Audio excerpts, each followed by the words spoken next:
Peran FDI dalam pembangunan dan pertumbuhan ekonomi Indonesia melalui Ibu Kota Nusantara, IKN.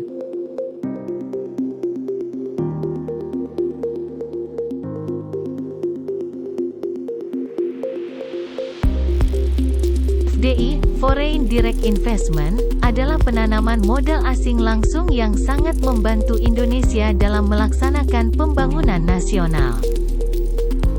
Tujuan FDI adalah meningkatkan hubungan ekonomi antar negara serta potensi keuntungan laba dari kegiatan investasi.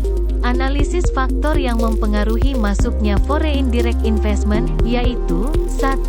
Sebagai sarana mengurangi resiko dari kepemilikan modal dengan melakukan diversifikasi melalui investasi. 2. Memberikan spread terbaik untuk pembentukan corporate governance, accounting rules, dan legalitas dalam integrasi pasar modal. 3. Arus modal secara global membatasi kemampuan pemerintah untuk membentuk kebijakan yang kurang tepat.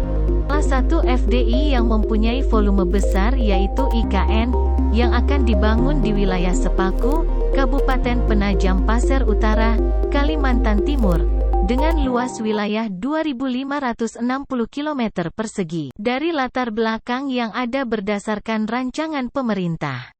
Nusantara adalah kawasan yang sangat strategis karena berada di sentral Indonesia sehingga dapat menjangkau seluruh wilayah di Indonesia dengan adil. Dalam rancangannya, konsep wilayah IKN akan memiliki 75% area hijau yang terdiri dari 65% area yang dilindungi, dan 10% area untuk produksi pangan. Badan Standarisasi Instrumen Lingkungan Hidup dan Kehutanan atau BSILHK, dengan konsep ruang terbuka hijau.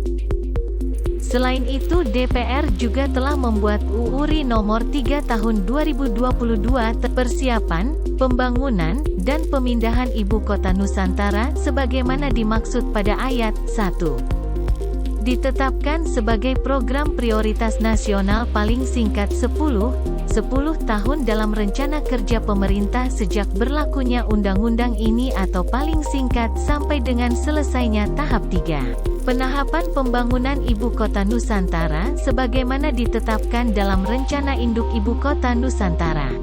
Dan beberapa fase pembangunan bertahap yaitu tahap pertama, tahun 2020 sampai tahun 2024, tahap kedua, tahun 2025 sampai tahun 2003, tahap ketiga tahun 2035 sampai tahun 2045, tahap keempat 2045 seterusnya pembangunan berkelanjutan.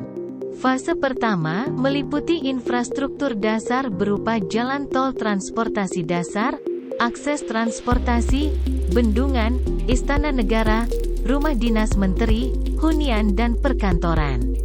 Sumber dana IKN didapat melalui diantaranya APBN, 19,2%, KPBU, 54,6%, swasta, 26,2%. Proyek ekonomis seperti jalan tol pendanaan dari pihak lain yang menjadi bentuk investasi komersial. 5. Skema pendanaan IKN 1, kerjasama pemerintah dan badan usaha, KPBU.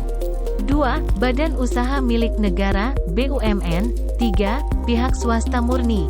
4. Pendanaan internasional atau investor asing. 5. Pendanaan lain. Menurut Bambang Susantono, Kepala Otorita IKN, kami menerima cukup banyak pertanyaan minat atau letter of intent, LOI, dari banyak pihak.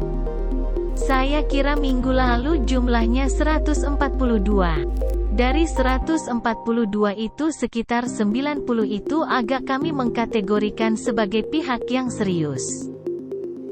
Salah satu negara dengan FDI terbesar di IKN adalah Uni Emirat Arab, dengan berinvestasi sebesar 299 triliun. Perusahaan yang tertarik skema KBPU seperti Summarecon, 1,67 triliun, Nusantaras Konsortium 30,8 triliun, Korea Land and Housing 8,65 triliun. Untuk tahap awal estimasi hitungan sementara sebesar 466 triliun rupiah itu lebih 19–20% berasal dari APBN menurut Joko Widodo. Tidak hanya ibu kota Nusantara tetapi ada kawasan industri hijau, KIHI, penunjang energi bersih terbarukan di Kabupaten Bulungan, Kalimantan Utara. Ibu kota dengan konsep ramah lingkungan bisa menjadi contoh bagi kota lain, simbol identitas negara bagi dunia luar. Terima kasih telah menonton video kami, semoga bermanfaat. Amin.